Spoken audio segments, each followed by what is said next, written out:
Hello guys, आज हम लोग करने वाले एचईसी फाइनेंशियल अकाउंटिंग का tangible non current asset chapter. ठीक है, बहुत ही अच्छा चैप्टर होने वाला है। थ्योरी और प्रैक्टिकल दोनों मिक्स होगा, तो अच्छा लगने वाले क्वेश्चन जो है आप लोग उम्मीद करता हूँ कि पहले जो है चैप्टर को पढ़ चुके होंगे, तभी आप लोग ये वीडियो देख रहे हो। ठीक है, तो फटाफट से स्टार्ट करते हैं। 171 question, the non current asset register shows the carrying amount for non current assets of 85,600। ठीक है, नॉन करंट एसेट का एक रजिस्टर होता है जिसमें आप लोग पूरा नॉन करंट एसेट के बारे में जानकारी देते हो, उसकी कॉस्ट वगैरह क्या है, मतलब जितने भी आपकी कंपनी के अंदर एसेट्स पड़े हैं उस सब की पूरी वैल्यू लिख देते हो। नॉन करंट एसेट रजिस्टर वो होता है।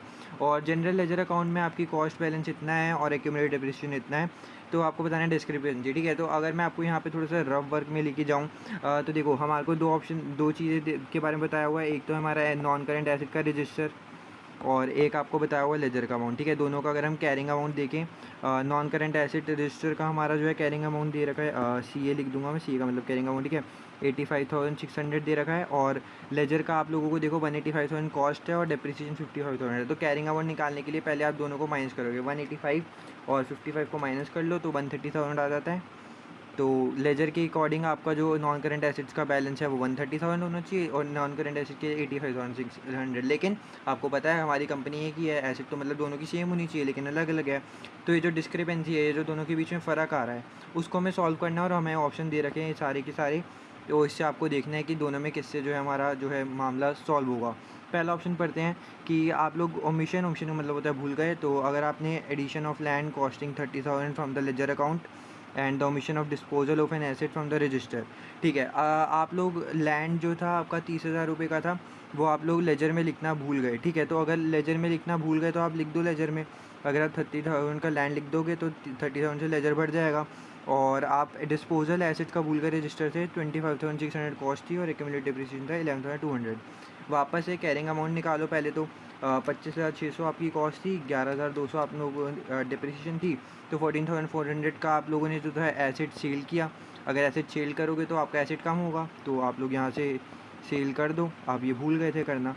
ठीक है, इसको माइनस करो, इसको प्लस करो, अब यहाँ पे 160,000 बन जाएगा। और ये आपका 85,600 माइनस 14,400 जो कि आएगा 71,200। स्टिल हमारा जो बैलेंस है वो मैच नहीं कर रहा है, 160 बन रहा है, 71,200 बन रहा है। तो अभी भी दिक्कत है हमारी बात की। ठीक है, तो हमारा ऑप्शन ए जो है वो गलत होगा, अभी हमारी डिस्क्रिपेंसी सही नहीं हुई है।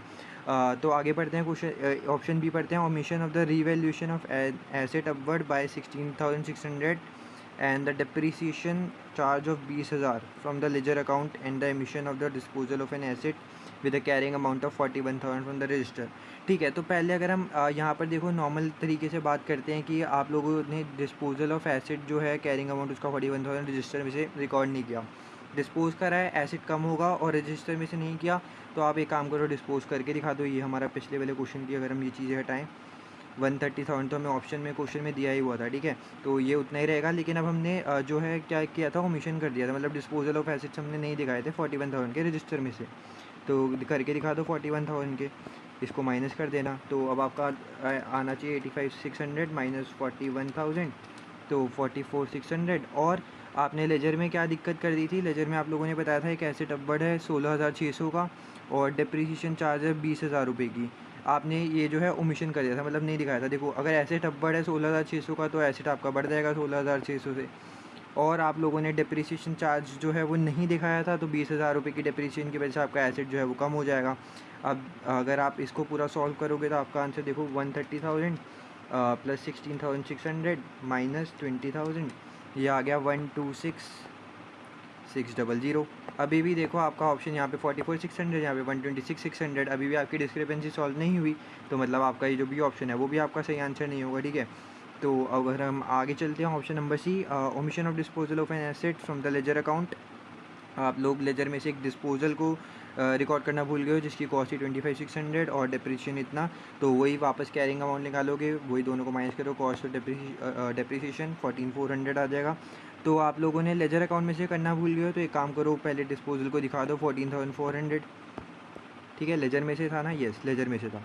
And omission of an addition of land costing 30,000 from the register. 30,000 रुपये का एडिशन था, एडिशन का मतलब आप लोगों ने लैंड खरीदा है, वो आपका एसेट है, तो एसेट आपका बढ़ेगा। और अगर आप 30,000 का लैंड रिकॉर्ड करना भूल गए तो रिकॉर्ड कर दो 30,000 का, और 30,000 का लैंड रिकॉर्ड करा तो यहाँ पे प्लस यहाँ पे माइनस। 85,600 में 30 करोगे तो आप 115,600, और 130 में से 14,400 करो, 130,000 माइनस 14,400, 115,600। लो, अब दोनों का जो अमाउंट है वो आपका सॉल्व हो गया, यानी कि आपका ऑप्शन जो है वो सी था, करेक्ट ऑप्शन। ठीक है, तो इसी तरीके से सॉल्व करना था, हल्का सा टाइम लग गया, बाकी कोई दिक्कत की बात नहीं है, समझाते वरना आप लोग फटाफट से करोगे तो ईजी हो जाएगा। ठीक है, आगे चलते हैं। Question number 172। Laurie bought an asset on 1 January 2014 for 235,000। उन्होंने एसेट खरीदा है 1 जनवरी को। ठीक है, तो इसके बाद डेप्रिशिएट किया है 30% using the reducing balance method, यानी कि हर बारी जो है वो अमाउंट कम होगा।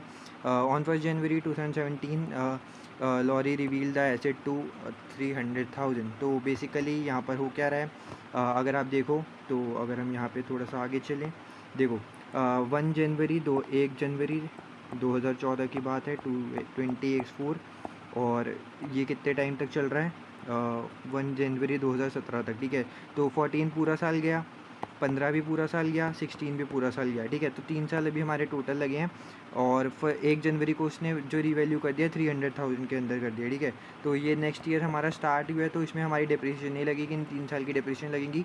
और देखो हमारा अमाउंट जो था वो 235,000 का था, और 30% से रिड्यूस हो रहा था। ठीक है, तो पहले साल हमारी कितनी लगेगी, 235,000। आप लोग नॉर्मल कैलकुलेटर निकालो, 235,000 मल्टीप्लाई करो उसको 30% से, जो कि होता है 70,500। ये पहले साल आपकी डिप्रिसिएशन लगेगी, और उसके बाद माइनस करो 235,000। अगर आपको देखो इसका नॉर्मल आसान तरीका तो यही है, कैलकुलेटर में निकालो, पहले 235,000 लिखो, माइनस कर दो, आप लोगों का कितना परसेंट था, 30% था ना, माइनस 30,000 कर दो, तो आपकी दूसरे साल में जो एसेट की वैल्यू बचेगी वो 164,500 बचेगी। ठीक है, अब वापस से आपको इसको करना है तो माइनस वापस से कर दो 30%, तो अब आपकी ये जो अमाउंट बचेगा वो बचेगा 115,150। इसके बाद वापस से 30% का करोगे तो ये आपका बच जाएगा 80,605। ठीक है, तो 80,605 जो है हमारा अमाउंट बच रहा है ये स्टार्टिंग के अंदर। ठीक है, तो आपने 3 साल का डिप्रिसिएशन किया। वापस से अगर मैं बताऊँ मैंने क्या किया, देखो आप लोगों को अमाउंट दे रखा है यहाँ पे नॉर्मल सा है 235,000। ठीक है, आप लोगों को 30% रिड्यूसिंग बैलेंस पे करना है। रिड्यूसिंग बैलेंस का मतलब होता है हर साल 30% से कम करो। स्ट्रेट लाइन मेथड होता है तो मैं नॉर्मल 235,000 मल्टीप्लाई बाय 30% करता है 70,500, और ये मैं 3 साल से माइनस कर देता। ठीक है, 3 साल से लेता 3 साल की डिप्रिसिएशन, और उसमें से 235 से माइनस कर देता। लेकिन अब रिड्यूसिंग बैलेंस मेथड है तो मैंने क्या किया, 235,000, फिर मैंने 235,000 को कैलकुलेटर भी लिखा, माइनस फिर लिखा माइनस 30% करा, फिर जो मेरा आंसर आया फिर उस पर माइनस 30% किया, फिर जो मेरा आंसर आया माइनस 30%, ऐसे किया। 3 साल की डिप्रिसिएशन निकाली, तो यहाँ पर अब हमारा देखो अमाउंट बैलेंस बचा है 80,605, लेकिन हम लोगों ने इसको रीवैल्यू कर दिया कितने पे, 3 लाख पे। ठीक है, 3 लाख पे कर दिया, तो अब दोनों का डिफरेंस निकाल लो, 3 लाख और 3 लाख माइनस अगर आप करोगे 80,605, तो आपका आंसर आता है 219,395। ठीक है, तो ये आपका रीवैल्यूएशन का अमाउंट आ गया कि इतने अमाउंट से आप लोगों ने रीवैल्यू करा। अब ऑप्शन पढ़ते हैं, रीवैल्यूएशन सरप्लस को 219,395 से यहाँ पे क्रेडिट करा हुआ है, यहाँ पे 276,500 से किया हुआ है, और यहाँ पर रीवैल्यूएशन सरप्लस को डेबिट कर रखा है। ठीक है, तो यहाँ पर साफ साफ से बात दिख रही है, यहाँ पे भी आपको डेबिट करता हुआ दिख रहा है, रीवैल्यूएशन खाली इसमें क्रेडिट हो रहा है, और हमारा जो अमाउंट निकाला था उससे हो रहा है। ठीक है, तो ऑप्शन ए जो है सही हो गया। एसेट की वैल्यू 65,000 से बढ़ रही है, डिप्रिसिएशन डेबिट इतने से कर देंगे, और रीवैल्यूएशन सरप्लस जो है वो क्रेडिट कर देंगे 219,395 से। ठीक है, इतनी देखो इतनी आपकी डिप्रिसिएशन लग जाएगी, एक सेकेंड, इतनी जो है आपकी वो डिप्रिसिएशन लग रही है, इतने अमाउंट से आपका एसेट बढ़ रहा है। आप इसको मतलब एसेट का जो अमाउंट है वो आप बैलेंसिंग फिगर से निकाल सकते हो कि आपको कुछ भी नहीं करना। आप लोगों ने डिप्रिसिएशन सबकी निकाल ली, देखो आपका यहाँ पे देखो कितना अमाउंट बच रहा है, 80,605। ये देखो ये अमाउंट आपका बचा था 3 साल की डिप्रिसिएशन के बाद। अगर आपको डिप्रिसिएशन का अमाउंट निकालना है, क्या देखो आपको अमाउंट दे रखा था यहाँ पे 235,000, ये देख रहे हो, एक सेकेंड, ये रहा आपका 235,000। ठीक है, यहाँ पे 235,000 आपका दे रखा है। तो अगर आपको डिप्रिसिएशन का अमाउंट देखो 235,000 माइनस 80,605, 154,395 आपका आंसर आ रहा है माइनस करके, और ये देखो ये डिप्रिसिएशन है आपकी, और रिवैल्यूएशन सरप्लस आपने इतने का निकाला, तो ये बैलेंसिंग फिगर जो है वो नॉन करंट एसेट का अमाउंट हो गया। ठीक है, ये आपकी जो है जनरल एंट्री है। स्टार्टिंग चल रही है तो इसलिए थोड़ा देर से हम लोग जो है वो क्वेश्चन करेंगे, लेकिन जैसे जैसे आगे बढ़ते जाएंगे तो आई होप आपको भी चीज़ें जल्दी जल्दी समझ में आए, और फिर आगे जल्दी तरीके से बढ़ेंगे। Question number 173, which of the following statement is true in relation to the non current asset register. It is an alternative name for the non current asset ledger account. नहीं भाई, अलग अलग चीज़ें होती हैं। It is list of the physical non current assets rather than their financial cost. नहीं, ऐसा ज़रूरी नहीं है कि मतलब फिजिकल है तो उसके लिए आप नॉन करेंट एसेट रजिस्टर खाली वो करते हो, तो ये भी गलत बात हो गई। It is a schedule of plan maintenance of non current asset. नहीं, ऐसा भी कुछ नहीं होता। It is a schedule of the cost and other information about each individual. Yes, मैंने आपको ये बात ऊपर भी बताई थी कि नॉन करेंट एसेट रजिस्टर क्या होता है, ठीक है। तो आई होप आप लोगों को ये सब चीज़ें क्लियर हों। Question number 174, plant and equipment का कॉस्ट अकाउंट आपको दे रखा है, ठीक है। तो कॉस्ट अकाउंट है, ये बात याद रखना, कैरिंग अमाउंट वगैरह चीज़ें के बारे में मत सोचना। इनकी पॉलिसी है कि ये चार्ज करते हैं straight line depreciation 20% per year on pro rata basis. यानी कि अगर कोई आपको अमाउंट इधर उधर बीच में, ये देखो 1 जुलाई दे रखा है और यहाँ पे 30 सितंबर दे रखा है, तो आपको प्रोरेट करना होगा मंथ्स के according. What should be the charge for depreciation in C company's profit and loss for the year इतना 31 दिसंबर 2016। आपको डेप्रीसिएशन का अमाउंट बताना है, कोई दिक्कत की बात नहीं है यार, हम कर देंगे। ये करने से पहले मैं उम्मीद करूँगा कि आपको प्लांट एंड इक्विपमेंट का जो यहाँ पर आपको चीज़ें दे रखी हैं, जो नरेशन दे रखे हैं, वो आप लोग समझ जाओ। नहीं समझोगे तो कोई नहीं, मैं हूँ ना। देखो, सबसे पहले आपका बैलेंसिंग अमाउंट है और ये 1 जुलाई को कैश लिखा है और ये डिस्पोजल लिखा है, ठीक है। पहले ये सब चीज़ें पढ़ो, आसानी से देखो, धीरे धीरे सब चीज़ें समझ में आ जाएंगी। देखो, बैलेंस बी एफ यानी बैलेंस, जो ओपनिंग बैलेंस आपका पास होता है, अभी आप इसको रहने दो, इसका कुछ नहीं करना हम लोगों ने। 1 जुलाई को लिखा हुआ है कैश। कैश का मतलब समझ रहे हो क्या चीज़ हो गई? कैश का मतलब है कि प्लान, यहाँ पे देखो, यहाँ पे होता है डेबिट, यहाँ पे होता है क्रेडिट, ठीक है। तो अगर प्लांट यहाँ पे डेबिट हो रहा है, कैश क्रेडिट होगा, तो कैश क्रेडिट मतलब हमारा कैश जा रहा है। इसका मतलब हम लोगों ने कुछ चीज़ खरीदी है और प्लांट जो है हमारा वो डेबिट हो रहा है, मतलब हमने प्लांट को ख़रीदा है, ठीक है। प्लांट ये हमारा एक एसेट होता है। अगर हम एसेट खरीदेंगे, एसेट हम कब खरीद रहे हैं? 1 जुलाई को। 1 जुलाई को हम एसेट खरीद रहे हैं, इसलिए हमारी तरफ से कैश जा रहा है 48,000 का। अब 1 जुलाई जो होता है वो स्टार्टिंग का है, तो हम लोगों ने 1 जुलाई से लेकर 6 महीने के लिए चलाई होगी, 31 दिसंबर तक का हमने निकालना है, तो डेप्रिसिएशन भी 6 महीने की निकलेगी। कैश का मतलब यही हो गया कि हमने एसेट खरीदा है, ठीक है। एसेट खरीदा है और 6 महीने तक चलाएंगे, तो 6 महीने की डिप्रिसिएशन लगेगी, क्योंकि हमने इसी साल का बताना है। तो 48,000, और आप लोग इस पे 6 महीने की डिप्रिसिएशन निकालो, और आपका जो वो रेट था वो कितना था? 20% इंटू 20%, ये आ गया 4800, ठीक है। तो पहली डिप्रिसिएशन आपने इतनी निकाल ली। कुछ नहीं समझ में आया, रिवाइंड करो, अच्छे से देखो और समझ में आएगा, ठीक है। डिस्पोजल देखो, डिस्पोजल का मतलब है आप लोगों ने एसेट बेच दिया, एसेट बेच दिया तो आपका एसेट कम होगा, लेकिन बेचा कब है? 30 सितंबर को। ये देखो, आपको ये चीज़ ध्यान रखनी है, आप लोगों ने एसेट बेचा कब है? 30 सितंबर को। तो 30 सितंबर तक तो एसेट आपके पास था। अगर 31 दिसंबर को ख़त्म हो रहा है तो 1 जनवरी से स्टार्ट होगा, ठीक है। हमारा साइकिल कितना है? 1 जनवरी से 31 दिसंबर। तो 1 जनवरी को आपने एसेट खरीदा होगा, 1 जनवरी को आपके पास एसेट पड़ा था, 31 दिसंबर तक का अमाउंट था, लेकिन आप लोगों ने 31 सितंबर को भेज दिया, तो जनवरी से सितंबर तक आप लोगों के 9 महीने बन जाते हैं। तो 9 महीने तक आपके पास ही एसेट पड़ा था, तो वो वाले एसेट पे भी अमाउंट लगेगा। तो 84,000 मल्टीप्लाई बाय 20%, और कितने महीने का डिप्रेशन लगे हैं? 9/12। तो ये आपके पास आंसर आता है 12,600, ठीक है। कुछ वापस से नहीं समझ में आ रहा है, रिवाइंड करो, बहुत अच्छे से समझ में आ जाएगा, ठीक है। तो हमने एक इस पे निकाल लिया, जो हम लोगों ने एक एक्स्ट्रा ख़रीदा है, जो हम लोगों ने बेचा है। अब इसके बाद लास्ट देखो, हमारे पास टोटल एसेट कितने पड़े थे? स्टार्टिंग में हमारे पास थे 960,000 के एसेट, ठीक है। अब लास्ट तक जाते जाते जो है वो हम लोगों ने 84,000 के जो एसेट डिस्पोज कर दिए। यहाँ पे आपको दिख रहा है 84,000 के हमने एसेट बेच दिए। यहाँ पर आप देखो, अगर मैं आपको थोड़ा सा डायग्राम के रूप में समझाना, बहुत आसान क्वेश्चन है, स्टार्टिंग में थोड़ी दिक्कत लग सकती है, बट बहुत ईजी है। यहाँ पे देखो, मेरे पास स्टार्टिंग में मान के चलो ये पूरे एसेट पड़े हैं, ये थे मेरे पास 9,60,000 के, ठीक है। इसमें से मैंने 84,000, यानी कि ये जो पार्ट है, ये वाला मेरा 84,000 का पार्ट था, तो इतने एसेट मैंने बेच दिए। लेकिन ये वाला जो पूरा हिस्सा है, ये वाले एसेट को छोड़ दो, बाकी पूरा हिस्सा तो पड़ा है ना मेरे पास। तो 960,000 माइनस 84,000, तो 8,76,000, इतने के एसेट तो मेरे पास अभी भी पड़े हैं, तो उस पर भी तो डिप्रिसिएशन लगाऊंगा।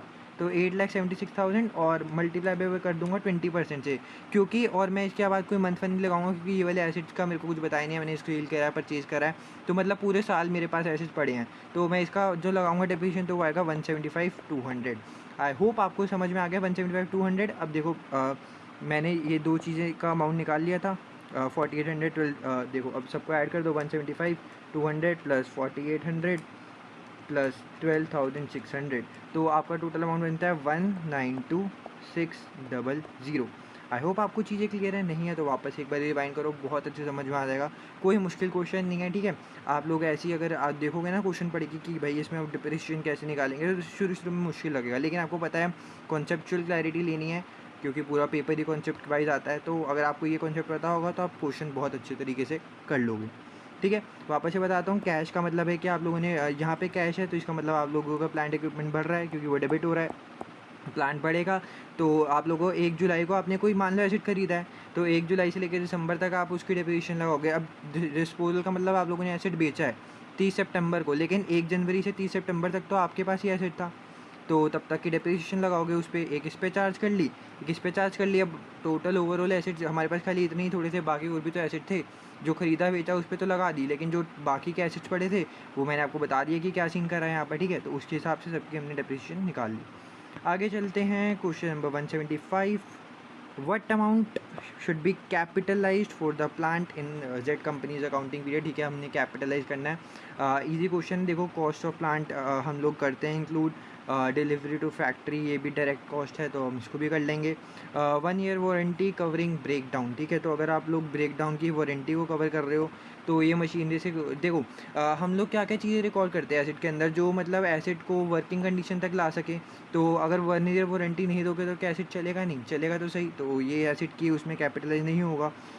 Modification to the factory building cost 2200 were necessary to enable the plant to be installed, इसके बिना नहीं चल सकती थी तो ये भी आपको इंक्लूड करना पड़ेगा। अब 48,000 प्लस 400 प्लस 2200 आपका आंसर आता है 50,600। 50,600 ये आपका कैपिटलाइज हो जाएगा अमाउंट। ये वाला 1 ईयर वारंटी वाला नहीं होगा क्योंकि इसके बिना भी मशीनरी चल सकती है। Question number 176, non current asset was purchase at the beginning of year for 2400, depreciate हुआ है 20% पर एनएम पे यूजिंग रिड्यूसिंग बैलेंस मेथड, ठीक है, ये बात याद रखो। At the beginning of year 4 it was sold for 1200, profit और लॉस बताना है, बहुत ईजी है, ठीक है।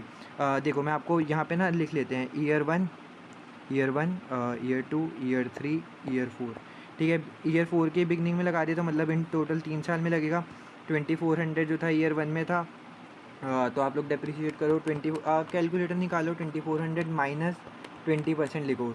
अब बचा 1920, 1920 में आप माइनस करो वापस से 20%, 90 एक सेकेंड, 1920 माइनस 20% 1536, ठीक है। 1536 में आप माइनस करो 20%, 1228.8, ठीक है। अब इतना आपका ये अमाउंट बचा है लास्ट में बैलेंसिंग अमाउंट, लेकिन आप लोगों ने जो है कितने में सोल्ड किया है 1200 पे, और आपका अमाउंट है इतना, यानी कि आपके पास अमाउंट एसेट का बचा था इतना, लेकिन आपने बेचा देखो 1228 का एसेट था लेकिन आपने बेचा 1200 में, आपको लॉस हो रहा है। कितने का लॉस हो रहा है? 28.8 का। तो बी ऑप्शन आपका होगा करेक्ट ऑप्शन।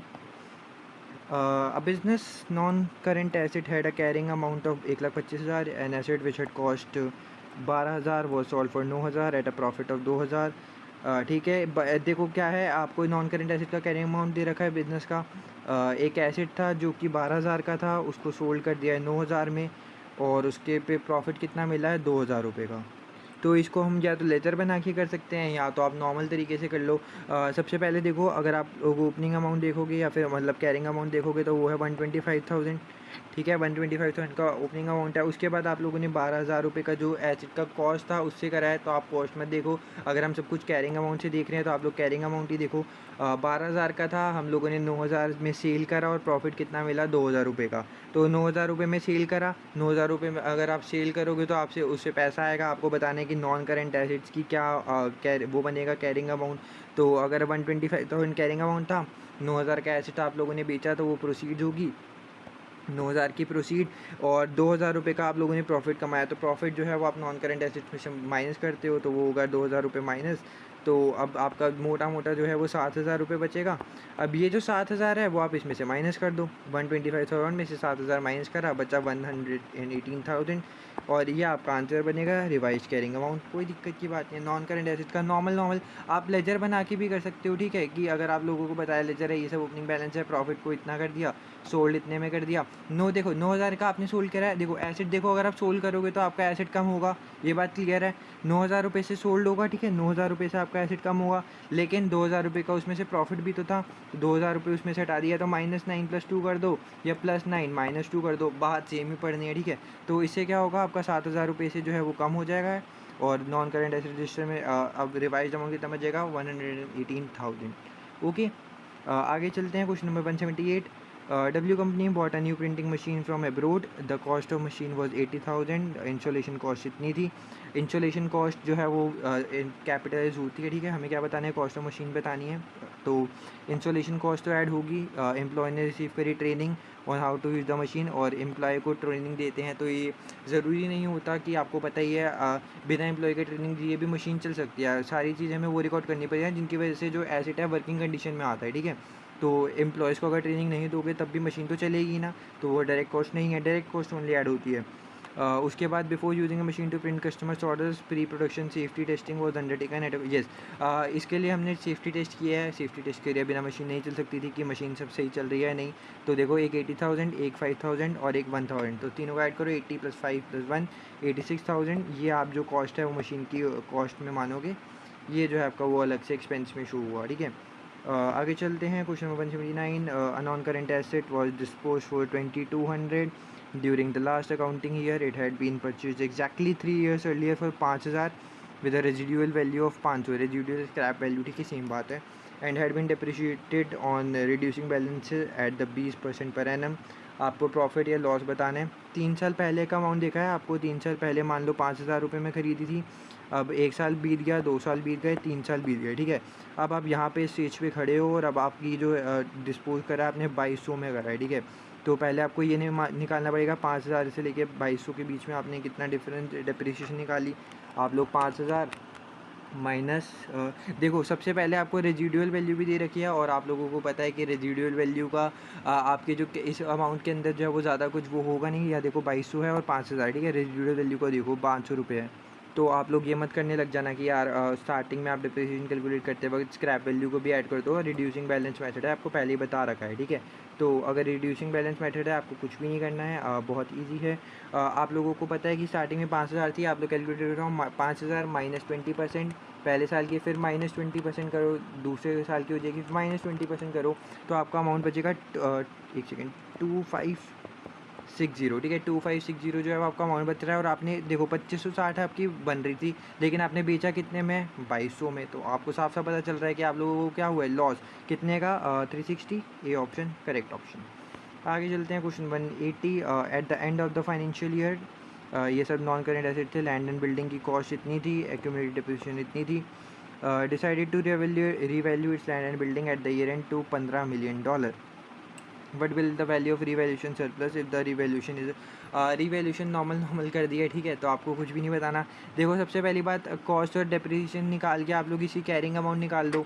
10.4 माइनस 0.12, तो आपका 10.28 तो आपकी कैरिंग अमाउंट बन जाएगा, ठीक है. मैंने अभी कुछ भी नहीं किया, इसमें से इसको माइनस करा है क्योंकि मेरे को कैरिंग अमाउंट मिल जाए. अब 10.28 से 15 मिलियन पे मैं कर दूंगा. तो देखो आपको कैलकुलेटर उठाओ, 15 मिलियन में से 10.28 को माइनस करो, तो आपका आंसर बचेगा. देखो 15 माइनस 10.28, पहले 10.28 की थी, अब 15 की कर दी. तो आपको कितने का फ़ायदा हो गया, 4.72 मिलियन का आपका रिवैल्यूशन सरप्लस हो गया. ईजी, कुछ भी नहीं था यार, बहुत ईजी था, ठीक है. विच of the following item should be accounted for an asset expenditure. Asset के एक्सपेंडिचर के लिए अगर आप पेंट बिल्डिंग, अगर आप एक बिल्डिंग को पेंट करते हो तो ये तो नॉर्मल मेंटेनेंस टाइप में आ गया. तो मेंटेनेंस आपका एसेट एक्सपेंडिचर थोड़ी होता है. ये सब चीज़ें तो वो होती हैं जो एक एसेट को इन्हांस करें, ठीक है, उसकी वैल्यू कुछ ज़्यादा बढ़ाएं. तो ये तो मेंटेन कर रहे हैं, तो ये ऑप्शन नहीं होगा. The replacement of a broken window, replacement नहीं यार, रिप्लेसमेंट वगैरह चीज़ें एसेट एक्सपेंडिचर में नहीं आती, वो सब रेवेन्यू चीज़ में आ जाएंगी, ठीक है. The purchase of a car by a car dealer for resale. अगर एक कार डीलर कार को ख़रीद रहा है तो उसके लिए तो वो गुड्स हो गए ना, और गुड्स वो अगर आप ये सब चीज़ें करते हो तो वो तो आपका रेवेन्यू के अंदर आ जाएगा, कैसेट के अंदर कैसे आएगा. तो ये भी नहीं. तो डी ऑप्शन सीधा सीधा करेक्ट है अगर नॉर्मल लॉजिक लगाओ. और पढ़ भी देते हैं. Legal fees incurred on the purchase of a building. Yes, आप लोगों ने बिल्डिंग अगर परचेज करी है, ठीक है, बिल्डिंग परचेज करते हो तो आप लोगों को एक लॉयर वॉयर को, मतलब जो भी आप डॉक्यूमेंट वगैरह बनाओगे उसको एक फ़ीस देनी पड़ती है. उसके बिना आपको बिल्डिंग नहीं मिलेगी. तो वो जो फ़ीस है वो आपकी डायरेक्ट कॉस्ट टाइप हो जाएगी, वो भी बिल्डिंग में अमाउंट में ऐड हो जाएगी. तो वो आपका क्या होगा, एसेट एक्सपेंडिचर. आगे चलते हैं. Question 182. F company purchase the car of 12,000 on 1 April 2011 which has been depreciated at 20% each year. Straight line, straight line का पहला क्वेश्चन है. Assuming no residual value. F company की पॉलिसी है चार्ज करे full year depreciation in the year of purchase और no depreciation in the year of sale. आपको बता दिया है जो ईयर में आप लोग खरीदते हो उसमें पूरे साल की डिप्रिसिएशन लगेगी, जिसमें बेचते हो उसमें डिप्रिसिएशन नहीं लगेगी.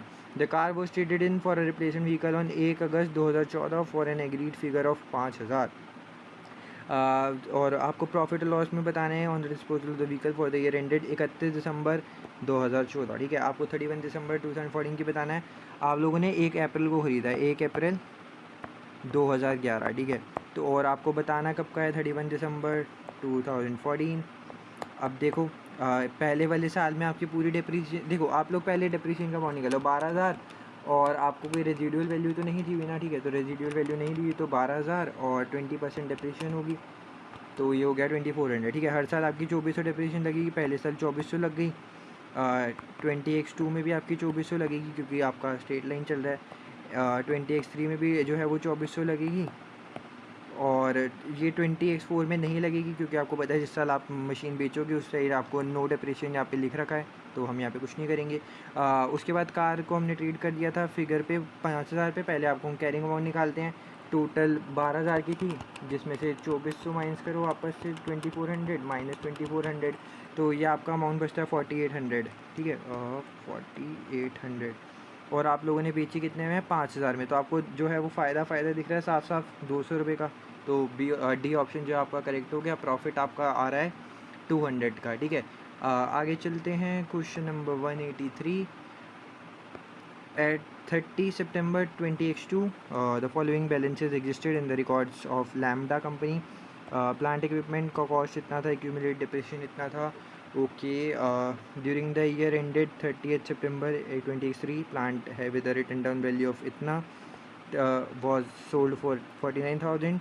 The plant had originally cost 80,000. Plant purchased during the year cost इतना, और full year depreciation year of acquisition, मतलब जिस ईयर जो ख़रीदते हैं पूरी डिप्रिसिएशन लगाते हैं, और जब बेचते हैं तो नहीं लगाते। ठीक है, 10% जो है वो स्ट्रेट लाइन मेथड से आपको क्वेश्चन करना है, और आपको बताना है कैरिंग अमाउंट क्या होगा, that should appear in the lambda company statement of financial position. ठीक है, कैरिंग अमाउंट बताने हैं प्लांट इक्विपमेंट का, कोई दिक्कत की बात नहीं है, कर लेते हैं यार, बहुत ईजी सा क्वेश्चन है, आ जाओ। येस, तो देखो यहाँ पर चलते हैं, रफ वर्क में आ जाते हैं, और अगर हम नेक्स्ट शीट पर चले, देखो हमें जो है कॉस्ट का दे रखा है, एक्यूमुलेटेड डिप्रेशन दे रखा है, और आपको बताना है ये कैरिंग अमाउंट क्या होगा। सबसे पहले देखो कॉस्ट है 860,000 की, हम उसको लेजर बना के भी, देखो अगर लेजर बना के करें वैसे भी कर सकते हैं। नॉर्मल MCQ है तो हमें लेजर वगैरह बना के अगर नॉर्मल तरीके से करेंगे तो वैसे होगा। आप लोग देखो कॉस्ट लिख लो, आपको कैरिंग अमाउंट तक पूछना है। ठीक है, तो पहले 8,60,000 की कॉस्ट है एसिड की। यहाँ पर हम लोग एसिड के बारे में लिख देते हैं, 860 की जो है वो आपकी एसिड की कॉस्ट पड़ जाएगी। इसके बाद आपको डेप्रिसिएशन की पॉलिसी पता होनी चाहिए कि जब हम एक्विजिशन करते हैं कुछ एसिड वगैरह का, तो डेप्रिसिएशन चार्ज होती है पूरे साल के लिए, और अगर बेचते हैं सेल करते हैं तो चार्ज नहीं करते। ठीक है, और डेप्रिसिएशन का रेट है 10%। ये चीज़ें याद रखो। 8,60,000 का कॉस्ट थी, और हम लोगों ने क्या किया है, रिटर्न डाउन वैल्यू 37,000 की थी, 49,000 में सोल्ड हुआ, लेकिन ओरिजिनली कॉस्ट कितनी की थी, 80,000 की। ठीक है, तो 80,000 का हमने एसिड बेचा। हम नॉर्मल देखो अगर हम लोग कैरिंग अमाउंट के तरीके से चलते तो मैं यहाँ पे देखता कितने में सोल्ड करा है, फिर प्रॉफिट को माइनस करता, लॉस को ऐड करता। बट अगर मैं कॉस्ट के हिसाब से चल रहा हूँ तो मैं कॉस्ट के हिसाब से चलूँगा। 80,000 रुपये की कॉस्ट का मैंने एसिड जो है 8,60,000 की कॉस्ट का पड़ा था, मैंने 8,60,000 में से 80,000 का एसिड हटा दिया, तो 860 माइनस, एक सेकेंड अगर मैं इसको थोड़ा सा अच्छे से लिखूँ वापस से, 860 का मेरे पास पड़ा था एसिड का, अगर हम अभी मैं कॉस्ट के हिसाब से लगा रहा हूँ। ठीक है, तो 860 का एसिड था जिसमें से मैंने 80,000 का जो है वो डिस्पोज ऑफ कर दिया, यानी कि डिस्पोजल कर दिया। इस पर मेरे को कोई भी डिप्रिसिएशन नहीं लगाना, तो अभी मेरे फ़िलहाल एसिड की वैल्यू जो है वो होगी 780। ठीक है, और 780 हो जाएगी। इसके बाद आपको और कुछ दिखेगा, plant purchase during the year cost 180 का आपने परचेज़ किया है, और आपको पता है जब आप परचेज़ करते हो तो पूरे साल की डिप्रिसिएशन लगती है। 180 का आपने परचेज़ किया है, तो देखो पहले तो आपकी एसिड बढ़ जाएगा 180 से, 780 प्लस 180 विच इज़ आपका होता है 960। 960 का अब आपकी कॉस्ट पड़ गई है। अभी हम एसिड की कॉस्ट निकाल रहे हैं, तो 960 की आपकी कॉस्ट हो गई है एसिड की। ठीक है, लेकिन अब ये जो 180 का आपने परचेज़ किया है, इस पर आपको 10% जो है वो डिप्रिसिएशन भी लगानी पड़ेगी। डिप्रिसिएशन लगाओगे कि नहीं लगाओगे? ठीक है, तो 180 की अगर 10% निकालते हो तो आप होता है 180,000। ठीक है, ये सब जो है, जो मैं 860 180 लिख रहा हूँ, ये सब है 000 में। अगर आपको थोड़ा सा वो हो 000 में, मतलब 8,60,000 180,000। ठीक है, तो ये टोटल 960,000 है। Okay, it is clear. Okay, so आपकी ये सब चीज़ें 9,60,000 अब आपका एसिड की कॉस्ट आ गई है, और आप लोगों ने निकाल लिया है कि जो आपकी 10% डिप्रिसिएशन भी लगेगी, जो कि आपकी है 18,000। एक सेकेंड, जो कि है आपकी 18,000। अब देखो आप लोगों की यहाँ पे पहले एक्यूमुलेटेड डेप्रिसिएशन कितनी थी, 3,97,000, ठीक है। अब आप लोगों ने जो है वो एक डेप्रिसिएशन और निकाली है जो कि है आपकी 18,000 की, ठीक है। अब इतनी थी और आपने 18,000 की और निकाली, लेकिन आप लोगों को याद होगा हम लोगों ने पहले भी एक ऐसा क्वेश्चन किया था कि टोटल हमने एक ओपनिंग, याद है आपको, एक ओपनिंग एसेट दे रखे थे, फिर क्लोजिंग एसेट दे रखे थे, बीच में डिस्पोजल किया था। तो लेकिन उसके अलावा जो हमारा एसेट बचता था उस पर भी तो हमने डेप्रिसिएशन निकाली थी, टोटल 3 चीज़ों पर निकाली थी ना। अगर नहीं पता तो आप लोग रिवाइंड करो, शायद याद होगा क्योंकि इसी वीडियो में हम लोगों ने वो चीज़ करी है, ठीक है। तो अब आप देखो हम लोगों ने जो है वो डिस्पोजल किया है 80 का डिस्पोजल किया है। इसका मतलब जो है हमारे पास देखो जैसे मैंने आपको यहाँ पे डायग्राम बनाया था, देखो यहाँ पर होगा, ये देखो ये वाला डायग्राम बनाया था, 960 का हमारे पास था, बीच में से हमने सोल्ड किया था, बाकी तो एसिड हमारे पास पड़ा था। वैसे ही यहाँ पर 860 का था हमारे पास एसिड, 860 का एसिड पूरा था, जिसमें से हमने थोड़ा सा एसिड जो है 80,000 का जो है वो एसिड बेच दिया है। तो लेकिन हमारे पास 780,000 का तो एसिड अभी भी पड़ा है, 780,000 का एसिड पड़ा है, तो उस पर भी डेप्रिसिएशन लगेगी, कितने की, पूरे साल की। 780,000 मल्टीप्लाई बाय 10%, ये आपका आता है 78,000, ठीक है। तो अब टोटल डेप्रिसिएशन कितनी आ गई, एक तो 78,000 आ गई, एक 18,000 आ गई, इतनी हमारे पास टोटल दो डेप्रिसिएशन आ गई, 78 और 18। और एक्यूमुलेटेड डेप्रिसिएशन कितनी थी, 397। अब ये तीनों को मिला दो, 397,000, 397,000 और प्लस 78,000 प्लस 18,000, ये आपकी टोटल आ जाती है 4,93,000, ठीक है, 4,93,000। बट अभी भी स्टिल जो है हमारा जो वो खेल है उसको ख़त्म नहीं हुआ है। ये टोटल जो है आपकी डिस्पोज ऑफ करने के बाद आ गई, ठीक है। लेकिन आप लोगों ने एक डिस्पोजल एसिड की जो डेप्रिसिएशन है वो इसमें से माइनस नहीं करी है, देख रहे हो। यहाँ पर देखो आप लोगों को लग रहा होगा जहाँ पे पोजीशन ख़त्म हुआ, लेकिन यहाँ पर एक हल्की सी चीज़ जो है वो पूरा क्वेश्चन इधर उधर कर सकती है। हम लोगों ने सब कुछ सॉल्व कर लिया, एसिड की 960,000 कॉस्ट आ गई, 18,000 डेप्रिसिएशन आ गई, 78,000 डेप्रिसिएशन आ गई। स्टिल अभी जो एक्यूमुलेटेड डेप्रिसिएशन है वो 493,000 बची है। लेकिन हमारे पास एक चीज़ की जो है वो हम लोगों ने अभी भी कमी कर रखी है। देखो एक जो हमारा ये वाला पार्ट था जो आपको दिखा रहा है, रिटर्न डाउन वैल्यू थी 37,000 की और उसकी कॉस्ट थी 80,000 की, ठीक है। अगर एक प्लांट है जिसकी कॉस्ट 80,000 की है और रिटर्न डाउन वैल्यू 37,000 की, इसका मतलब ये है कि 80,000 रुपये का आपका प्लांट है और आप लोगों की रिटर्न डाउन वैल्यू है जो है वो 37,000 है। रिटर्न डाउन वैल्यू का मतलब है डिप्रिसिएशन कट के, तो इसमें भी कोई डिप्रिसिएशन लग रखी होगी, यहाँ पे भी बीच में डिप्रिसिएशन लगी होगी ना, वो माइनस करके रखी होगी, तभी तो 37,000 हमारी प्लांट की कॉस्ट है। तो वो भी डिप्रिसिएशन में हमारे माइनस होनी चाहिए क्योंकि हम लोगों ने उसको डिप्रिसिएशन में ऐड कर रखा है।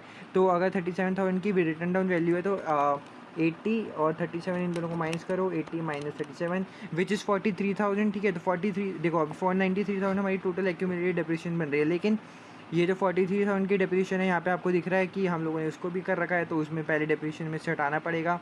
और थोड़ा सा फ्रेश पेज में यहाँ पे देखो 493,000, इतना आपको समझ में आ गया होगा कि कैसे आई है 493,000। इसमें से हम 43,000 की डेप्रिसिएशन को माइनस कर देंगे क्योंकि अब वो जो है हमारा ऐसे डिस्पोज ऑफ हो चुका है। अगर डिस्पोजल हो चुका है तो आपको वो वाली डेप्रिसिएशन उसमें से हटानी पड़ेगी। डेप्रिसिएशन को हटाने के लिए दोनों को माइनस करो, अब आपकी जो डेप्रिसिएशन है वो बचेगी 450,000 की।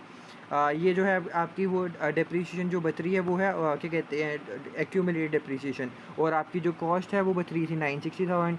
बस कुछ भी नहीं करना, 960,000 आपकी कॉस्ट है, 450 आपकी डेप्रिसिएशन है, दोनों को माइनस करो, 960 माइनस 450 विच इज़ 510 आपका आंसर है। ईजी, ठीक है। आई होप आप लोगों को चीज़ें क्लियर हैं। नहीं क्लियर हैं तो मैं आपको यार एक काम करता हूँ, एक बारी वापस से बता देता हूँ, है ना, क्योंकि मेरे को लग रहा है थोड़ा सा क्वेश्चन कंफ्यूजिंग है, क्लियर नहीं होगा। एक बारी में रिवाइंड करो, वापस से देखो, वरना कोई बात नहीं, एक बार वापस बता देते हैं। देखो कॉस्ट थी 860 की कॉस्ट थी, सॉरी 860 की आपके पास कॉस्ट थी। उसके बाद आप लोगों ने क्या किया, 80 का डिस्पोजल कर दिया, 80 का डिस्पोजल कर दिया तो यहाँ से माइनस करा। अभी ये खाली एसिड की बात है, ठीक है।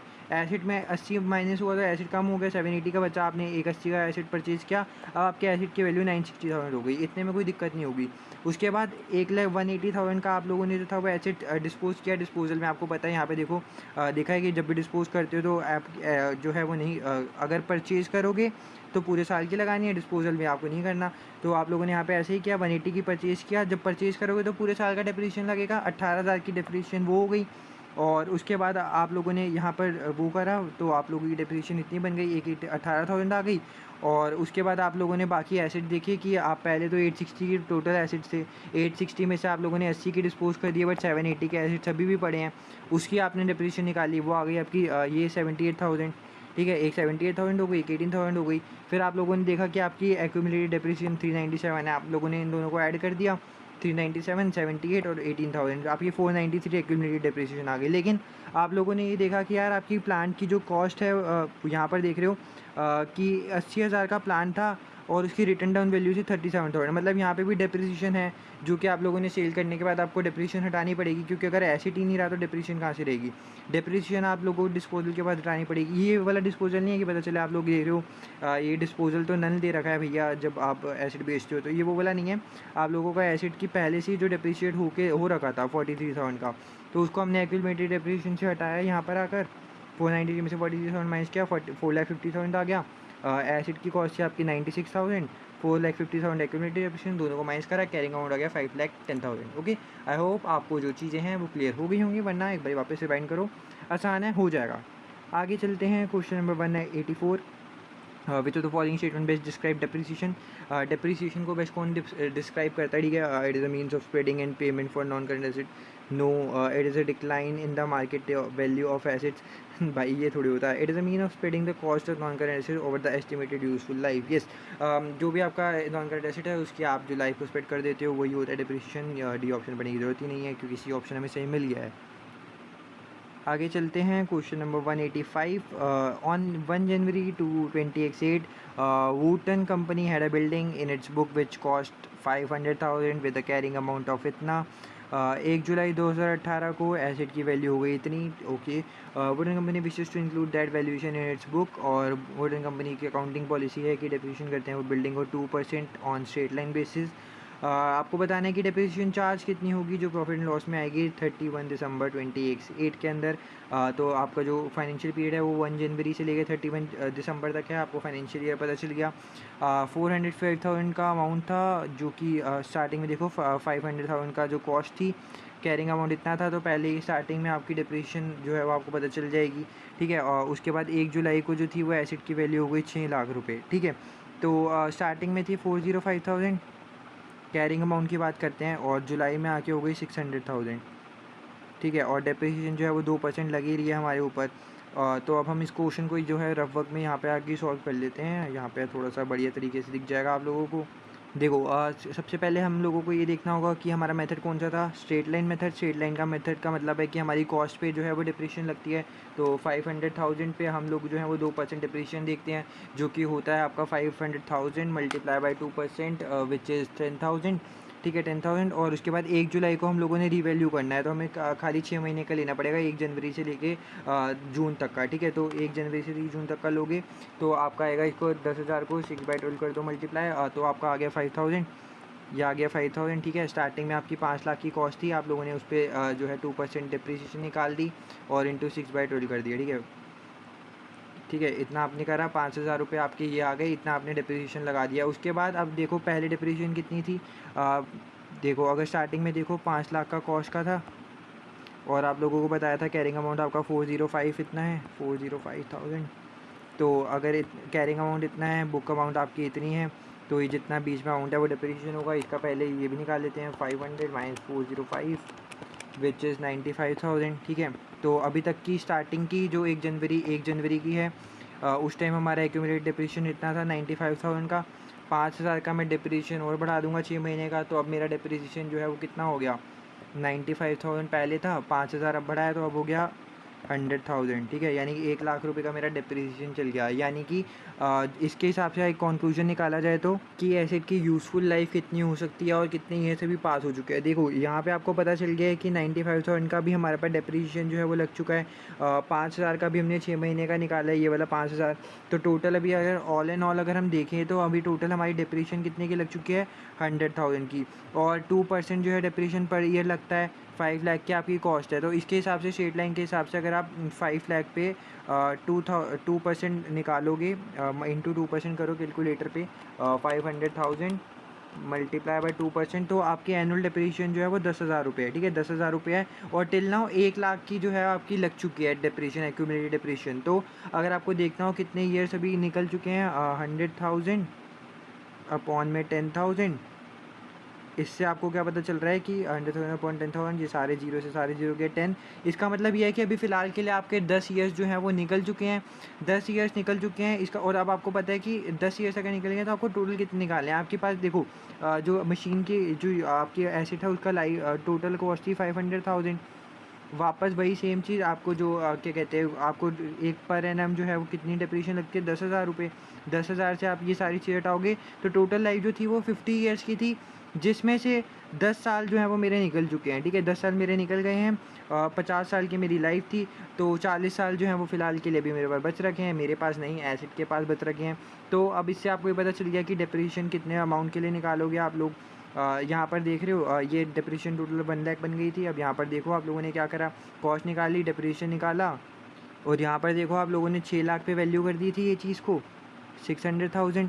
और 600,000 पे अगर आप वैल्यू कर रहे हो तो 600,000 2% आपको निकालना है। 600,000 मल्टीप्लाई बाय 2%, और आप लोग कब जुलाई में कर रहे हो तो मतलब आपको टोटल 6 महीने के लिए निकालना होगा। और इनटू आप लोग कितने के लिए करोगे, 40 ईयर्स के लिए, ठीक है। 40 ईयर्स के लिए आप लोगों को निकालनी है, तो आप कर दोगे डिवाइड बाय 40, तो आपका आंसर आ जाएगा, ठीक है। वापस यहाँ पर देखो, अगर आपको रफ में मैं कर दिखाऊँ, आप लोगों को अमाउंट दे रखा है 600,000।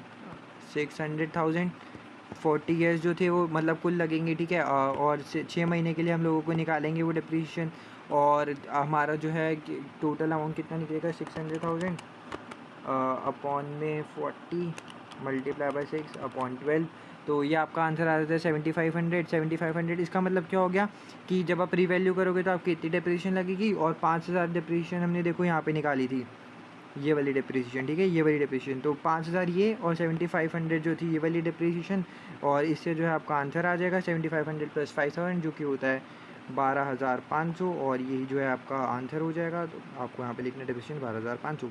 आगे चलते हैं 186। The reducing balance method of depreciation non current assets is more important than straight line method. किस केस में हो सकता है ऐसा, there is no residual value for the asset, तो इसके अंदर अप्रोप्रिएट कैसे आएगा यार, ऐसी तो कोई बात नहीं है। Useful life of asset is not capable of being estimated. अगर एस्टिमेट ही नहीं कर सकते तो कौन सा मेथड लगाएंगे, इसमें तो कोई फ़र्क ही नहीं आएगा। Asset is expected to be replaced in a short period of time. अगर शॉर्ट पीरियड ऑफ टाइम में होते हैं तो इसमें रिड्यूसिंग नहीं, बल्कि तो वो दूसरा वाला मेथड जो है वो ज़्यादा बेटर रहेगा। तो सी ऑप्शन भी नहीं होगा। The asset decreases in value less in later years than in yes, ये जो है बिल्कुल वो रहेगा कि अगर कोई एसेट आपको लगता है कि आने वाले ज़्यादा टाइम में जो है वो वैल्यू लेस करेगा, स्टार्टिंग के ईयर में मतलब मान लो बहुत ज़्यादा डिप्रीशिएशन लग जाएगी, लेकिन लास्ट में जो है वो कम लगेगी, तो उसमें जो है वो डिप्रीशिएशन का मेथड रिड्यूसिंग ज़्यादा बढ़िया रहता है as compared to straight line method. आप लोगों ने देखा होगा स्टार्टिंग में रिड्यूसिंग बैलेंस मेथड में ज़्यादा डिप्रीशिएशन लगती है, लास्ट में कम हो जाती है। Question number 187। SSG company bought a machine at a cost of 40,000। 1 जनवरी को खरीदी है। मशीन की यूजफुल लाइफ है 6 ईयर्स। रेजिडुअल वैल्यू है 10,000। आप लोगों को क्या बताना है, मशीन डिप्रीशिएट होती है स्ट्रेट लाइन बेसिस पे, मंथली बेसिस पे। 31 दिसंबर 2014 को मशीन बेची है 15,000 रुपये की। प्रॉफिट और लॉस बताना है। ऐसे हम क्वेश्चन काफ़ी कर चुके हैं, बट कोई दिक्कत नहीं है, वापस से और क्वेश्चन कर लेते हैं, दिक्कत की बात थोड़ी है। डिप्रिसिएशन निकालो, देखो कॉस्ट है 40,000, रेजिडुअल वैल्यू है 10,000 रुपये, 40,000 माइनस 10,000 कर दो, और एस्टिमेटेड लाइफ है 6 year. 40 minus 10 upon 6, 40,000 minus 10,000 upon में 6, विच इज़ आपका आता है 5,000 रुपये, ठीक है। 5,000 रुपये की आपकी वो डिप्रिसिएशन आ गई। अब देखो आपकी एक 20 X1 में चलेगी, X2 में चलेगी, X3 में चलेगी, और X4 में चलेगी। टोटल 4 साल इसका मतलब आपकी डिप्रिसिएशन लगनी है। देखो 31 दिसंबर यानी कि पूरे 4 साल लगेगी। तो 5,000 पहले साल के है, तो मल्टीप्लाई 4 कर दो, या आपकी डिप्रिसिएशन हो गई 20,000। 20,000 तो आपकी डिप्रिसिएशन हो गई। अब देखो आपकी कॉस्ट थी 40,000, 20,000 आप लोगों की डिप्रिसिएशन लग गई, और आप लोगों को बेची कितने की, देखो 40,000 की मशीनरी थी, 20,000 रुपये आपकी डिप्रिसिएशन लग गई, तो आपकी अभी मशीनरी बच रही है 20,000 रुपये की, लेकिन आप लोगों ने बेची है 15,000 में। इसका मतलब आपको 5,000 का जो हो गया लॉस, ठीक है। आगे चलते हैं। Question number 188। A car was purchase by news agent business. Cost इतनी थी, व्हीकल का टैक्स इतना था, टोटल इतना हो गया।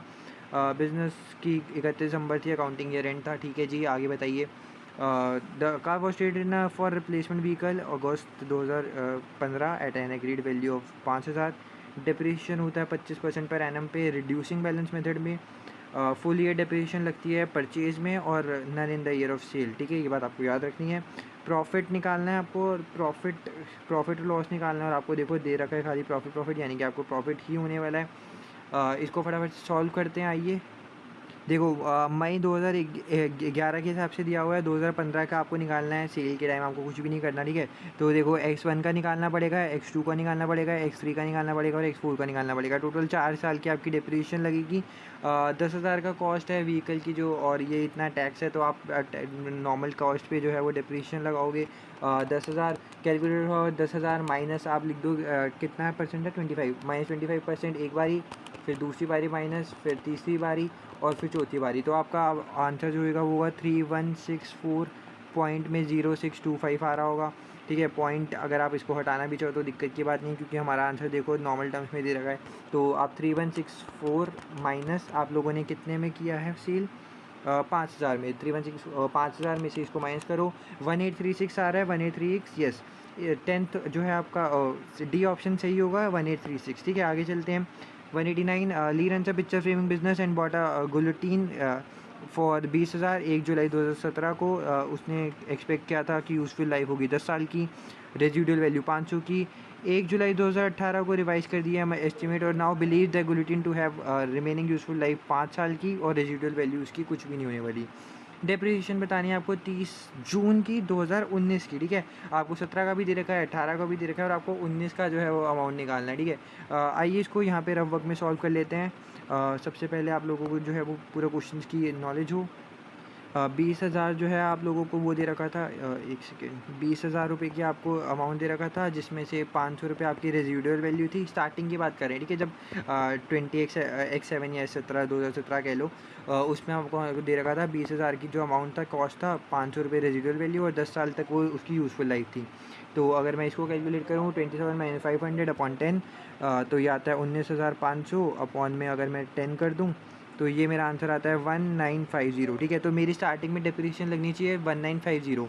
तो अगर मैं इसको 1 साल तक अगर इसकी डिप्रिसिएशन निकालूं, तो स्टार्टिंग में 20,000 है, और 1950 मेरी 1 साल लग जाएगी, 1950। तो अगर मेरी 18 तक डिप्रिसिएशन देखूँ तो मेरी होगी 20,000 माइनस 1950, तो वो है 18,050, ठीक है। अब देखो आप लोगों को बताया है यहाँ पर कि हम लोगों ने बिलीव कर रहे हैं कि उन्होंने रिमेनिंग लाइफ जो है 5 साल की कर दी। अब रेजिडुअल वैल्यू कुछ भी नहीं है, चलो 5 साल की लाइफ है तो वापस से डिप्रिसिएशन निकालो। 18,050 था, 5 साल की डिप्रिसिएशन हो गई, 18,050 डिवाइड बाई 5, तो आपका आंसर आता है 3610। 3610 आपका आंसर आया, और यही आपकी जो है डिप्रिसिएशन चार्ज होगी 30 जून 2019 के लिए। आप लोगों ने कुछ भी नहीं किया, देखो वापस से 17 का निकाला, 27 रेजिडुअल वैल्यू अपॉन में 10, 1950 आ गया। तो अगले साल 2018 में इतनी होगी, अब आपको 19 की बतानी है। वापस से 18,050 आया, 5 साल अब एस्टिमेट कर दिए थे, तो अपॉन में 5, आंसर आ गया 3610, ठीक है। 190। अभी तक आपको मेरे ख्याल ये सारे डिप्रिसिएशन वाले क्वेश्चन तो अब बच्चे वाले क्वेश्चन लग रहे होंगे, ठीक है। तो अच्छी बात है, आगे चलते हैं। Business as an accounting year end of 31 March, it purchase a truck on 1 April 2013 at cost of 21,000 including 1,000 for 1 year of insurance. अब आपको पता ही है कि आप इसको यूज़ करोगे या नहीं करोगे इंश्योरेंस को, कॉस्ट में, ठीक है। हम लोग ऐसे क्वेश्चन कर चुके हैं। At the date of purchase the truck had an estimated useful life to the business of 8 years and residual value 3,000। The truck was traded in for replacement vehicle on 31 March 2018 at an aggregate valuation of 10,000. Truck was depreciated on a set lane basis. Prorated change in the year of acquisition. Pro rata करना है, ठीक है, कोई दिक्कत की बात नहीं है। 31 मार्च को सबसे पहली बात आप लोगों का ईयर एंड होता है, ठीक है, यानी कि 1 अप्रैल को आप लोगों का ईयर स्टार्ट होता होगा। देखो आप लोगों को कॉस्ट दे रखी है 21,000 इंक्लूडिंग 1,000 है, जिसमें इंश्योरेंस है। आप आपको पता है हम एसेट में इंश्योरेंस जो है वो इंक्लूड नहीं करते, तो हमारी कॉस्ट जो होगी वो 20,000 रुपये हो जाएगी, ठीक है। 20,000 हो गई। अब आप देखो कि 8 ईयर्स की आपकी यूज़फुल लाइफ है, और आपको रेजिडुअल वैल्यू दे रखी है। डिप्रिसिएशन निकालो 20,000 माइनस 3,000 अपॉन आपका जो 8 ईयर्स है, 20,000 माइनस 3,000 अपॉन 8, आपका आता है 2125।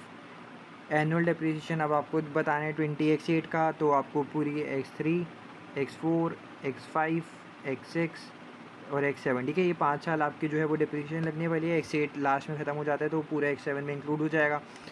2125 1 साल की है, 5 के मल्टीप्लाई कर दो, 10625 टोटल आपके एसिड की कॉस्ट थी 20,000। 10625 डिप्रिसिएशन लग गई, 20,000 में से माइनस करो, आपकी वैल्यू जो है बचती है कितनी बचती है, 9375, ठीक है, 9375 बच रही है, 20,000 में से इसको माइनस किया, 9375 बच रही है, और आपने बेचा कितने में, 10,000 में, ठीक है। तो आप लोगों को फ़ायदा हो गया कितना, 9375 10,625, इतने का आपको हो गया फ़ायदा, ठीक है। तो यहाँ की आपका 190 क्वेश्चन भी होता है ख़त्म। चलो इसके बाद करते हैं question number 191। The following information of is available, okay, कोई कंपनी का नाम तो बताओ। ईयर एंडेड 31 अक्टूबर 2012, प्रॉपर्टी कॉस्ट एज एट 1 नवंबर 2011 की आपको ये दे रखा है, और एक्यूमुलेटेड डिप्रिसिएशन इस टाइम तक 20,400 है। आपको पहले क्वेश्चन पढ़ते हैं, क्वेश्चन में क्या कह रहे हैं, ठीक है। What should be the balance on the revaluation surplus and the depreciation charge. आपको डिप्रिसिएशन और रिवैल्यूएशन सरप्लस का अमाउंट बताना है, कोई दिक्कत की बात नहीं, बता देंगे। कॉस्ट है आपके पास, एक्यूमुलेटेड डिप्रिसिएशन है, एक देखो डेट याद रखना है, ये वाले जो पेपर है आपका डेट्स जो है वो मतलब एकदम मोस्ट इंपॉर्टेंट चीज़ जो होती है वो होती है। 1 नवंबर को देखो पी कंपनी रिवैल्यू कर दिया प्रॉपर्टी 1,50,000 में। पी की पॉलिसी है कि वो चार्ज करते हैं डिप्रिसिएशन स्ट्रेट लाइन बेसिस पे ओवर 50 ईयर्स, ठीक है। On revaluation there was no change to overall useful life, ठीक है। It has also chosen not to make an annual transfer of excess depreciation on revaluation between the revaluation surplus. आपको पता होगा हम entry pass करते हैं जब भी एक्सेस डिप्रिसिएशन होता है रिवैल्यूएशन सरप्लस टू रिटेन, ऐसी एंट्री जो पास करते हैं वो हमें नहीं करनी है, तो बस नॉर्मल डिप्रिसिएशन चार्ज और रिवैल्यूएशन सरप्लस बताना है। सबसे पहली बात देखो इंपॉर्टेंट चीज़ एक ये है कि 50 साल तक की चल रही है, और यहाँ पर आप अमाउंट देख रहे हो 20,400 अभी तक हमारी हो चुकी है, ठीक है। तो अगर हम डेप्रिसिएशन का कैलकुलेट करें तो यहीं पर ही देखो 1,02,000 जो हमारी कॉस्ट है, कैलकुलेटर आपने निकाला हुआ है, 1,02,000 अपॉन 50 करो तो आपकी एनुअल डेप्रिसिएशन आ जाती है 2040, ठीक है। एक साल में आपकी इतनी डेप्रिसिएशन लगती है, और अभी तक फ़िलहाल देखो कितनी लग चुकी है, 20,400, यानी कि हमारे जो 10 साल है वो पूरे हो चुके हैं। 2040 मल्टीप्लाई बाई 10 करोगे तो वही मतलब 10 साल तक हमारी डेप्रिसिएशन लग चुकी है। अब ये हमारा 11वां साल होगा, मतलब 50 साल में से 10 साल ऑलरेडी डेप्रिसिएशन लग चुके हैं, तो 40 साल की लाइफ अभी भी हमारी बच रखी है। ये सारी चीज़ें हमने पहले वाले क्वेश्चन में भी करी हुई हैं, तो आपको पता होनी चाहिए। तो इसके बाद देखो नवंबर को हमने रीवैल्यू कर देते हैं, तो आओ यहाँ पर रफ वर्क में आते हैं और अपना क्वेश्चन स्टार्ट करते हैं। यहाँ पर अगर थोड़ी सी एक्स्ट्रा स्पेस बनाई जाए, एक सेकेंड, चलो यस। तो अब अगर हम यहाँ पर देखिए, पहले तो क्वेश्चन में देख लो हमारा कैरिंग अमाउंट कितना चल रहा है, 81,600, ठीक है, 81,600, और हमने उसको रीवैल्यू कर दिया है कितने पे, 150 पे, यस 150 पे हमने रीवैल्यू कर दिया था।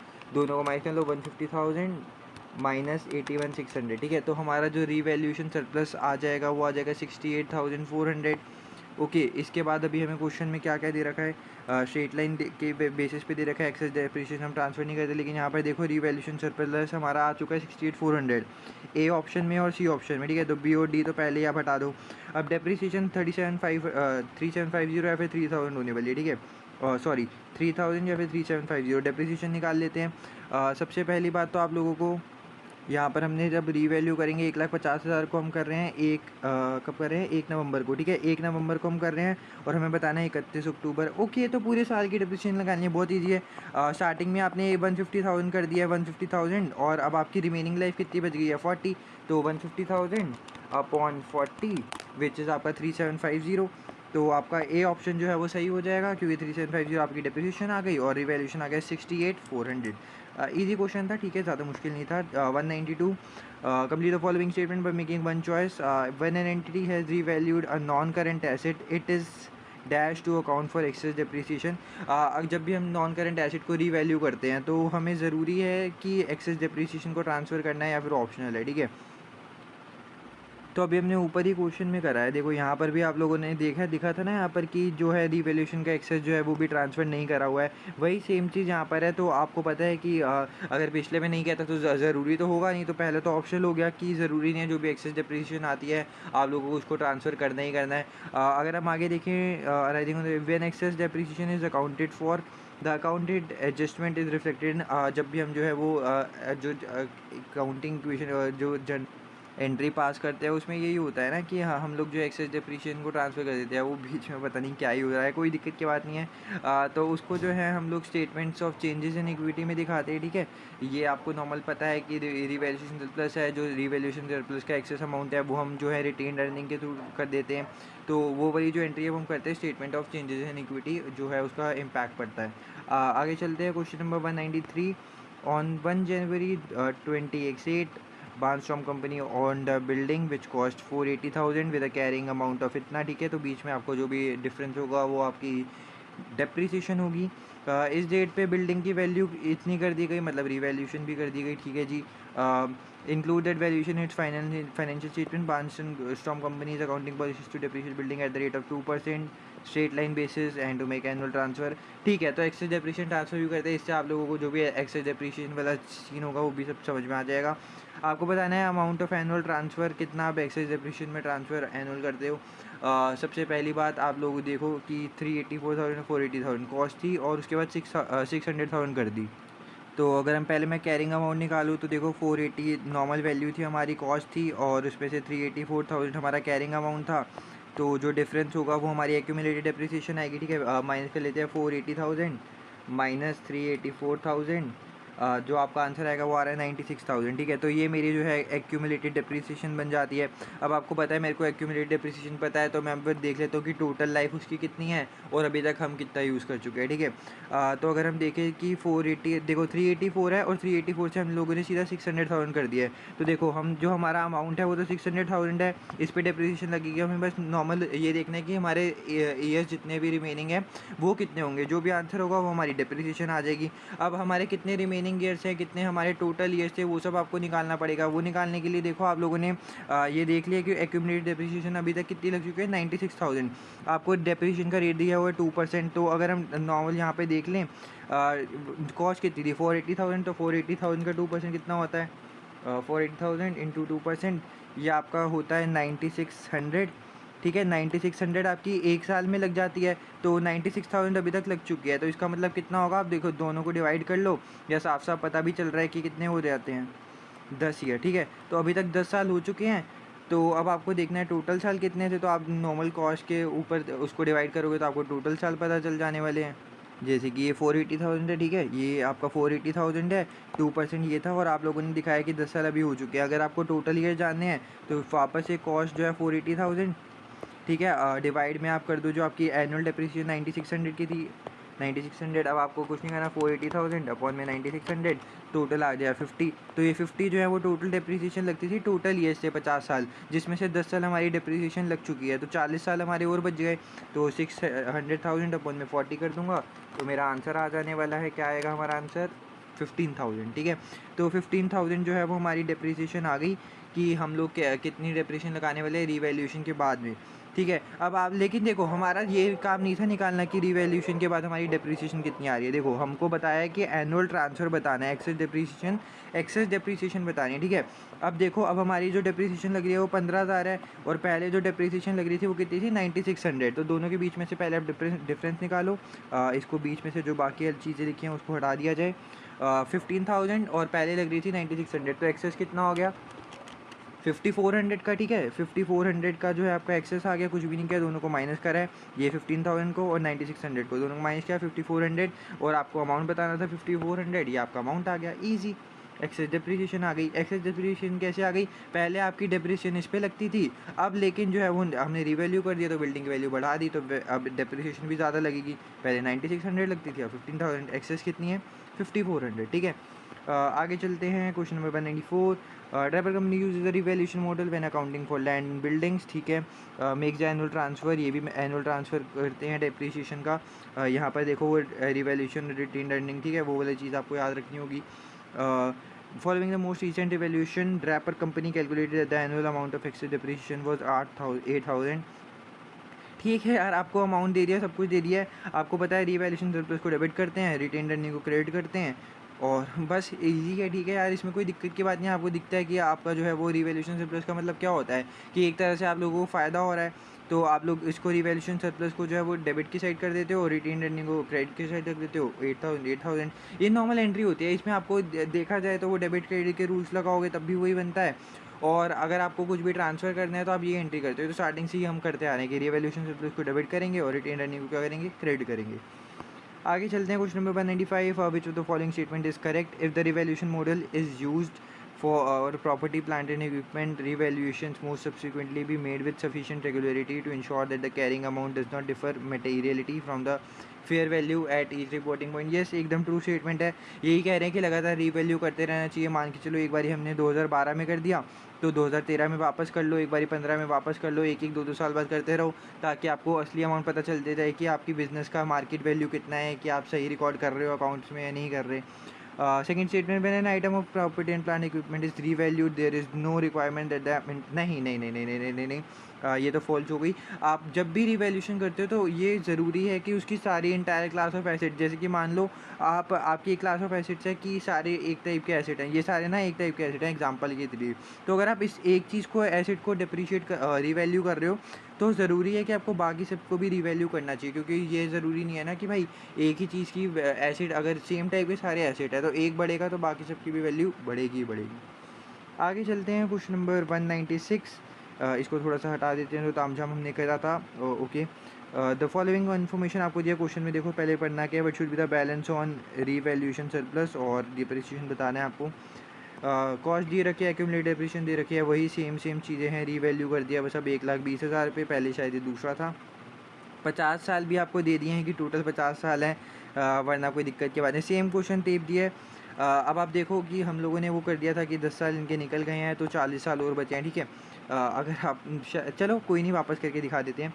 देखो यहाँ पर 1,20,000 से रिवैल्यू किया, पहले देखो 102,000 कॉस्ट थी और 50 साल आपको दे रखे हैं, तो 102,000 अपॉन में 50 कर दो। ये सॉल्व करोगे 102,000 अपॉन में 50, आपका आ जाएगा 2040। और अभी तक हमारी डेप्रिसिएशन कितनी लग चुकी है, 20400, यानी कि 10 साल हमारे बीत चुके हैं, ठीक है। दोनों को मल्टीप्लाई करो या दोनों को डिवाइड कर दो। अब कोई बात है, 20,400 को 2040 से डिवाइड कर दो तो भी सेम बात है। अगर 2040 को 10 से मल्टीप्लाई करोगे तो भी सेम है, ठीक है। तो 10 साल हमारे निकल चुके हैं, टोटल 50 से 10 निकल गए तो कितने बचे, 40, ठीक है। और 81,600 से हमारी जो है वो रिवैल्यू के 1,20,000 हुई है, तो रिवैल्यू का अमाउंट कितना होगा, दोनों को माइनस कर लो, 1,20,000 माइनस 81,600, आपका अमाउंट आता है 38400। एक सेकेंड, 38400, इतने से हमारा जो है वो रिवैल्यूएशन हुआ है। सबसे पहले देखो रिवैल्यूएशन इतना है, ओके। मेरे को बी ऑप्शन में दिख रहा है 38400 और बाकी तो कहीं मेरे को दिख ही नहीं रहा है। तो अब आप लोगों को लगेगा 38400 आ रहा है तो भैया आप सीधा आंसर टिक करो बी और बस हो गया हमारा काम, ठीक है। लेकिन अब यहाँ पर देखो कि आप लोग क्वेश्चन पढ़ोगे तो on revaluation there was no change to the overall useful life, it has also chosen to make the annual transfer of excess depreciation, ठीक है। पहले वाले क्वेश्चन में ये जो लाइन है ना वो नहीं लिखी हुई थी कि एनुअल ट्रांसफ़र आप लोग कर रहे हो, ठीक है। अब यहाँ पे लिखा है कि एनुअल ट्रांसफ़र कर रहे हो, इसका मतलब कि है आपको रिवैल्यूएशन जो आपका जो डेबिट होता है वो भी आपको करके दिखाना है, रिटेन्ड अर्निंग आपकी क्रेडिट होगी।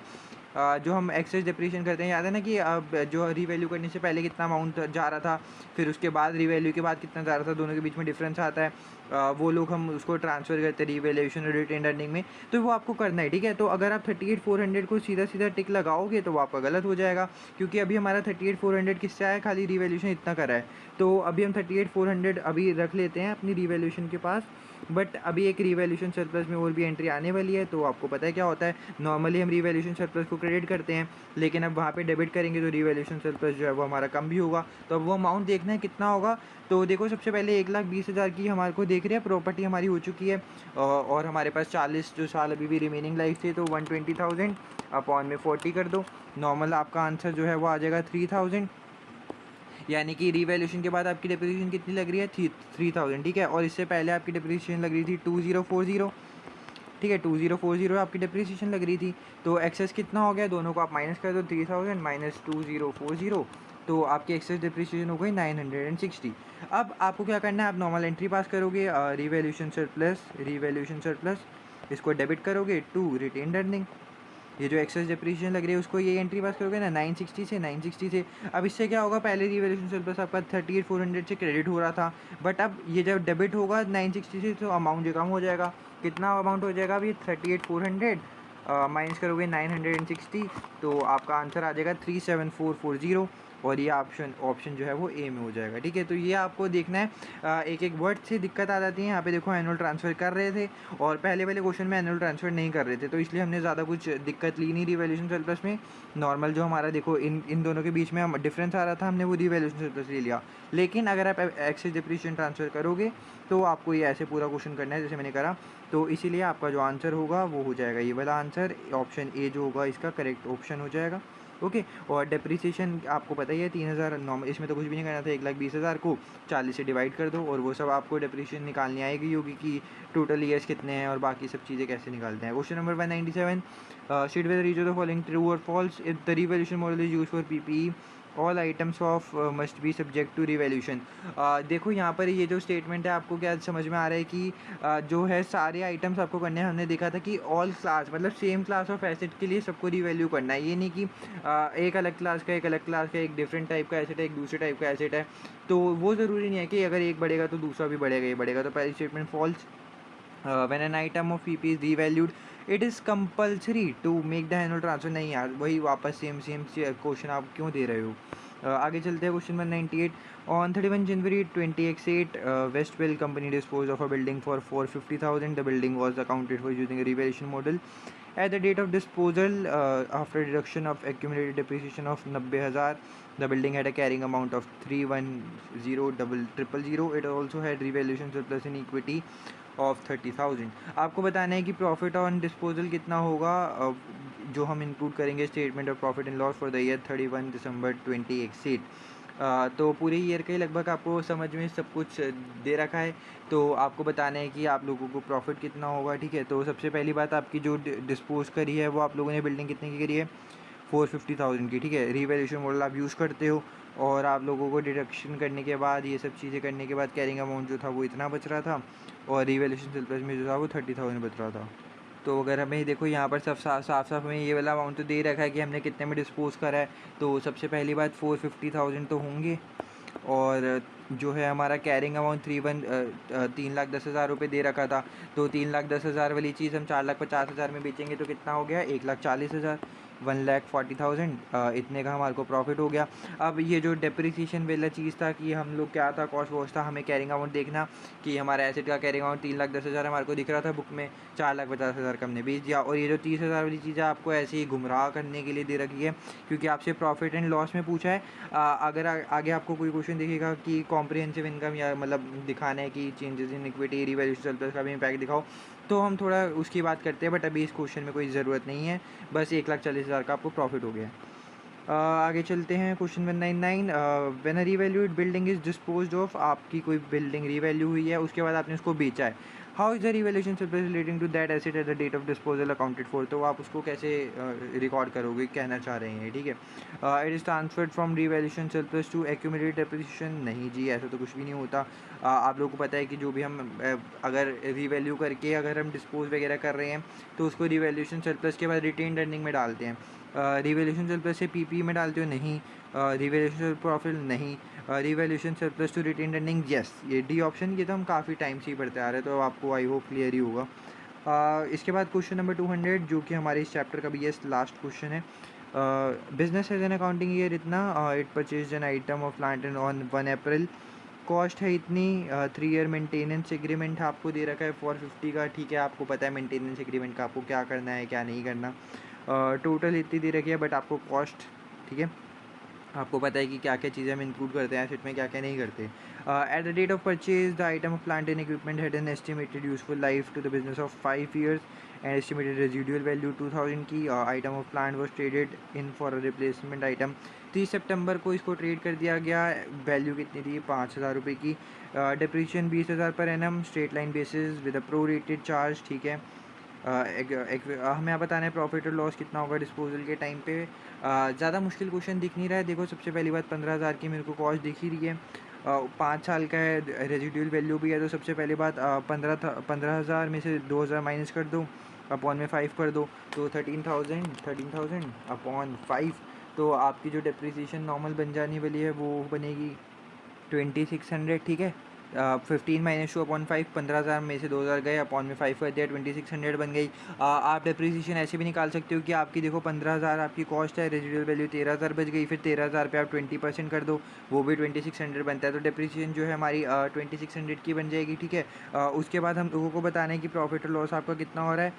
15,000 की कॉस्ट थी, 1 अप्रैल 2015 को हमारे को ये सब चीज़ें दे रखी हैं। अकाउंटिंग ईयर एंड जो है वो 30 जून का है, ठीक है। तो आप लोग गैप देख रहे हो, अप्रैल मई जून 3 महीने का गैप है। अप्रैल की अमाउंट दे रखे हैं और हमको जून का हमारा ईयर एंड है।